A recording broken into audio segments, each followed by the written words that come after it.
December 1, 1946. Paula Weldon, a vibrant Bennington college student, left her dorm for a hike on the long trail. She told her roommate she needed to clear her head, a familiar sentiment for anyone seeking solace in nature's embrace. The air was crisp, the sky a muted winter gray, promising nothing more than a peaceful afternoon. She was seen by several witnesses, students and locals alike, walking northward. One witness, an elderly couple, even waved to her as she vanished around a bend. They noted her red jacket, a flash of color against the stark, skeletal trees. That was the last confirmed sighting, a fleeting image of a young woman disappearing into the dense embrace of the Vermont wilderness. The sun dipped below the peaks, and the mountain began to exhale its cold, silent breath. Paula never returned for dinner. Her roommate grew increasingly anxious, a knot forming in her stomach as the hours bled into a long, terrifying night. The initial search was frantic, driven by dormitory friends and local volunteers who knew the trails intimately. But as days turned into weeks, the hope dwindled, replaced by a chilling silence that still hangs heavy over Glastonbury. The path she took was well worn, yet it swallowed her whole. The question of where Paula went remained an open wound, and it became disturbingly clear that her disappearance was not an isolated incident. Instead, it was an echo of something far older, a prelude to other strange disappearances in that same desolate region. And before we dive deeper, make sure you subscribe and turn on the notification bell. These mysteries aren't random, and if this video found you, it was meant to. Now, let's begin. Long before Paula Weldon vanished into the December chill, the mountain had already claimed others, often with a chilling lack of explanation. One such case, largely forgotten by official records but whispered among the elders, involved a trapper named Henry Mackerlin. He was known for his uncanny ability to navigate the harshest terrain, a man who lived by his instincts and knew every rock and route. In 1920, Mackerlin left his remote cabin for a routine trapline check. He was expected back within a few days, but the days stretched into a week, then two. His hunting dogs, usually inseparable, were found howling wildly at the edge of his property, refusing to enter the deeper woods. They paced and whined, their instincts screaming primal fear. A strange silence fell over the area, a quiet that felt less like peace and more like absence. Search parties, composed of experienced woodsmen, found no trace of him. No broken branches, no lost mitten, not even a footprint inconsistent with deer or bear. It was as if Mackerlin had simply dissolved into the landscape, leaving behind only the unsettled dogs and a cabin full of untouched supplies. The pattern of uncharacteristic disappearance had already begun to form.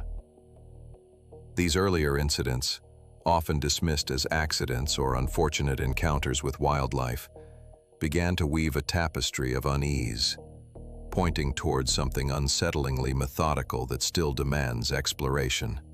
The image of Paula Weldon's red jacket, vivid against the muted winter landscape, became a haunting motif in the days following her disappearance. It was a detail repeated by every witness, a splash of color that should have been easy to track. Yet, no such fragment was ever found. No torn fabric snagged on a branch, no lost scarf dropped in the snow. It was as if the color itself had been absorbed by the silent forest. Years later, in wholly separate cases of mysterious disappearances around Glastonbury, similar fleeting glimpses of scarlet would emerge. A hiker reporting a red gleam in the distant underbrush just before losing their way. A local recounting a flash of unexpected color in their peripheral vision, only to find nothing there when they turned. These were not direct clues, but whispers, suggestions of something anomalous. These scattered fragments of red, reported by disparate individuals across decades, created an unnerving resonance. They were not concrete evidence, but rather a symbolic language the mountains seemed to speak, a recurring visual echo. What did this crimson thread signify in a landscape so often described as stark and colorless? The persistence of these anecdotal yet consistent details deepens the unsettling questions surrounding the entire area. Perhaps one of the most chilling details, a recurring theme across multiple Glastonbury disappearances, involves the behavior of search and rescue dogs. These animals, highly trained and possessing an unparalleled sense of smell, are often the primary hope in wilderness searches. Yet, on Glastonbury Mountain, their behavior defied all logic and training. When brought to the last known locations of the missing, these dogs would react with extreme agitation. They would whine, bark incessantly, or pull violently against their handlers, their ears flattened in fear. More disturbingly, many would outright refuse to enter certain areas of the forest. They would plant their paws, muscles tensed, their normally keen noses twitching uselessly, as if the scent of the missing had simply ceased to exist.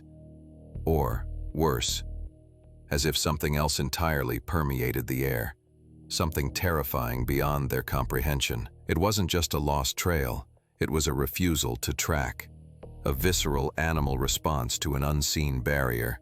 This phenomenon was reported during the searches for Paula Weldon, for Henry Mackerlane, and for other subsequent vanishings. The dogs, bred for courage and loyalty, acted as if a palpable dread emanated from the woods, a silence that wasn't empty, but filled with an unknown presence. Their fear was contagious, confirming for many searchers that the mountain held secrets far darker than a simple wrong turn. One of the most confounding aspects of Paula Weldon's disappearance, and indeed several others in the Glastonbury area, was the sudden, unpredicted shift in weather. December 1st, 1946, began as a clear, cold day, perfect for a crisp hike.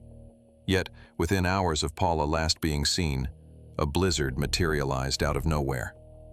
It hit with ferocious intensity, dropping several feet of snow and reducing visibility to near zero. This wasn't a forecast storm, it was an aberrant, localized event that seemed to descend upon the mountain with a predatory swiftness. Search efforts were immediately hampered, then completely halted by the whiteout conditions and treacherous drifts. It was as if the mountain itself had erected a barricade, an instantaneous wall of ice and wind designed to erase any possibility of pursuit. Locals spoke of it as an unnatural storm, one that felt less like an act of nature and more like an intentional curtain descending. This pattern of sudden, severe weather anomalies coinciding with vanishings is documented in multiple missing persons files for the region. These meteorological events always seemed conveniently timed to obscure trails, disorient searchers, and ultimately, to make the recovery of any trace utterly impossible. The storms served not just as obstacles, but as accomplices in the mountain's dark game, sealing off its secrets. Glastonbury Mountain is more than just a peak in Vermont. It is a place steeped in unsettling history and whispered legends. For generations, the local indigenous communities spoke of it as a cursed place, a region best left undisturbed. They warned against its deep woods, its ancient bogs, and the strange forces said to reside within its boundaries. For them, it was an area of profound spiritual significance, but also one of profound danger. Its slopes were considered thresholds to other realities. Even early European settlers quickly recognized an oppressive quality to the region. Old maps show vast swaths of land classified as unsettled or unsuitable for habitation, an unusual designation for such a resource-rich area. The few attempts at logging or mining often met with strange misfortune, unexplained accidents, or a profound sense of psychological dread that drove workers away.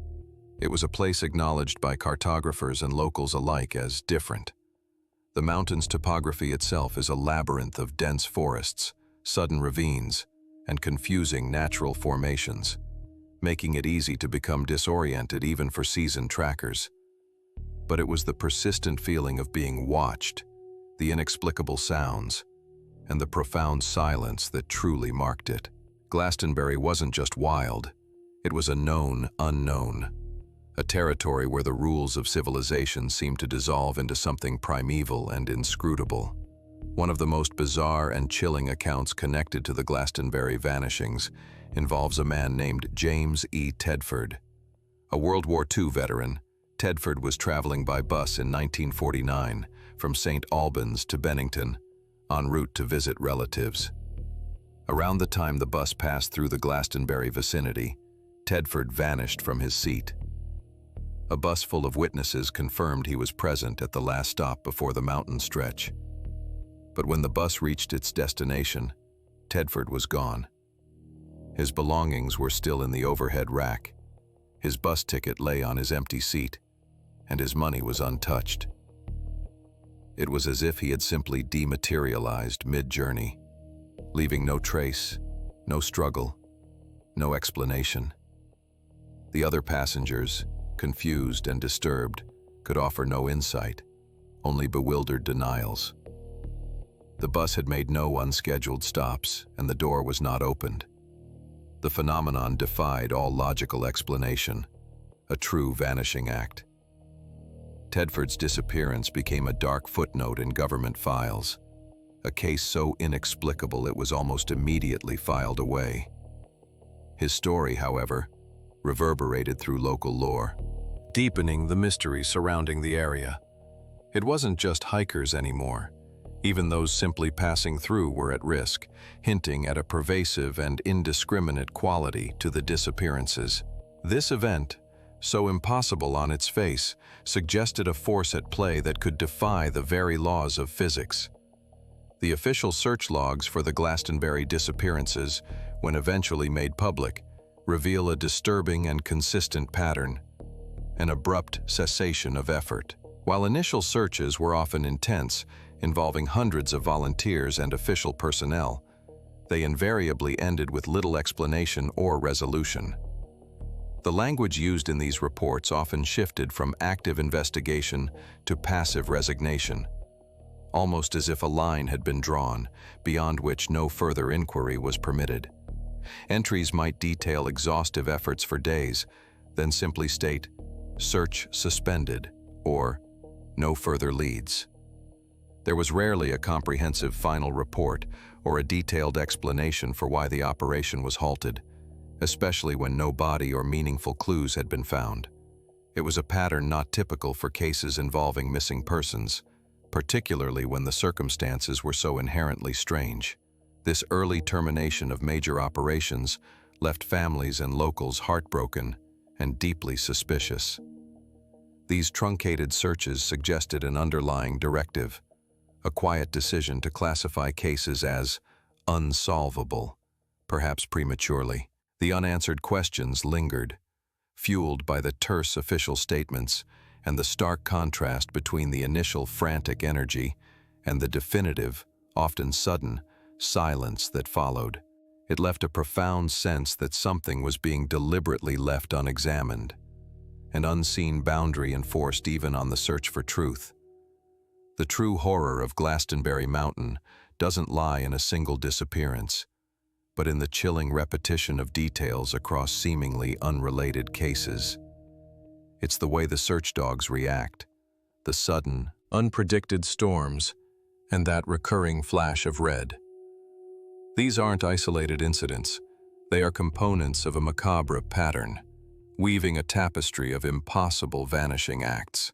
The victims themselves often share similar profiles.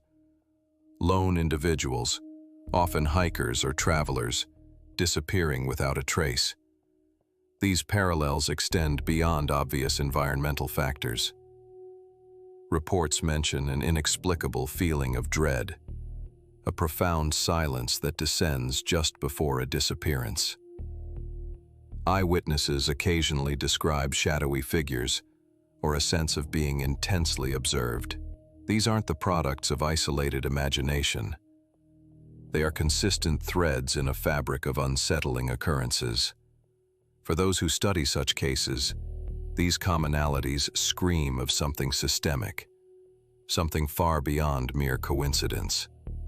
The mountain's role shifts from a passive backdrop to an active participant, almost a predator with a method. The patterns, once viewed in isolation, become undeniable when laid side by side.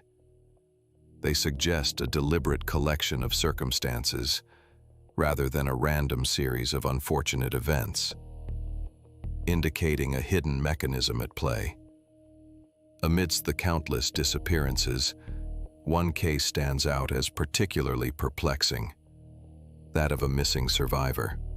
In 1950, 8-year-old Paul Jefferson disappeared from his family's farm bordering Glastonbury Mountain.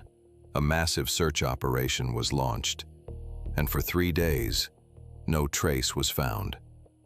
The weather was unusually mild, lending no environmental explanation. The dogs, true to their unsettling pattern, were agitated and refused to track effectively. Then, on the 4th day, Paul reappeared. He was found several miles from the farm, seemingly unharmed, but with no memory of where he had been or what had happened. His clothes were clean, his shoes untarnished, and he showed no signs of exposure or injury despite spending days in the wilderness. He spoke only of a big, silent man who had been with him. His story was dismissed as a child's confused imagining, and he was quickly reunited with his family. Yet, authorities could never explain his reappearance. How had an 8-year-old traversed such treacherous terrain unmarked? Where had he spent those days? And why were there no signs of his passage? Paul's case remains an anomaly, a disappearance that was inexplicably reversed, yet leaving behind only deeper questions about the nature of the silent man and the force that chose to return him. This incident inverted the usual narrative, showing that the mountain occasionally yields to an unknown will. Even in the modern era, with advanced tracking technology and ubiquitous cell service, Glastonbury Mountain continues to exert its strange influence. Hikers equipped with GPS devices and satellite phones still report inexplicable dead zones, sudden battery drain, or garbled communications when venturing into certain areas. Radios crackle with static, then fall silent, as if an unseen jammer is at work, or perhaps something beyond simple interference. These aren't just technical glitches. There are documented instances of rescue teams losing contact with their base, or their equipment malfunctioning without cause. Personal electronics, previously fully charged, suddenly die, leaving individuals isolated and disoriented. These incidents often precede feelings of intense psychological unease, a sudden chill, a sense of being watched, or an overwhelming urge to turn back. Modern adventurers, armed with the latest tech, find themselves just as vulnerable as those who disappeared decades ago. These contemporary accounts of technological anomalies suggest that whatever force is at play on Glastonbury Mountain, it is not merely some historical quirk or outdated legend. It is an active, ongoing phenomenon, capable of disrupting even our most advanced attempts at communication and navigation. The mountain continues to silence signals, creating a pocket of profound, isolating mystery. Within the vast archives of government agencies, obscure maps exist, bearing markings that diverge significantly from publicly available surveys of Glastonbury Mountain. These classified cartographs, sometimes only hinted at in declassified documents, denote specific zones with strange labels: high magnetic variability, gravitational anomaly, or even unexplained energy signature. They are outlines of areas where physical laws appear to bend or become unstable, not just environmentally challenging terrain. These internal government studies suggest that certain sections of the mountain possess properties that are either poorly understood or deliberately kept from public knowledge. The implications are profound. that authorities are aware of geographical peculiarities that might contribute to the disappearances. It's not just a wilderness, but a place with measurable, unusual characteristics that go beyond geological norms. This specialized knowledge has never been openly acknowledged in official missing persons reports. This secret cartography indicates an awareness, at some level, of an inherent strangeness to the region, perhaps even an understanding of why things vanish there. The existence of such maps, hidden from public scrutiny, points to a deeper, more unsettling truth about what the government truly knows and chooses not to disclose about these enduring mysteries. The stories of Glastonbury Mountain, from Paula Weldon's Vanishing to the echoing silence of the search logs, aren't just historical curiosities. They are living warnings, patterns that repeat even today, close to places we consider safe and familiar. The mountain's dark legacy isn't confined to old newspaper clippings. It continues to pull at the edges of our understanding, revealing an enduring mystery that science struggles to explain. These are not isolated incidents. They are part of a larger canvas, painted with fear and unanswered questions. The chilling patterns, the peculiar weather, the terrified dogs, the red fragments of the seen and then unseen, don't just disappear. They migrate, they resurface. They tell us that the wilderness holds secrets far more profound and perhaps more terrifying than mere wrong turns or accidental falls. The real question isn't just what happened on Glastonbury Mountain, but what these repetitions imply for everywhere else. What silent places do you walk through every day, carrying their own hidden, hungry truths? The patterns we've uncovered here are not unique to one desolate peak. They are echoes, resonating in the deep forests, the forgotten roads, and the quiet spaces just beyond the edge of our perception. Make sure to subscribe for more videos and hit that notification bell so you never miss a new video. We'll see you in the next one.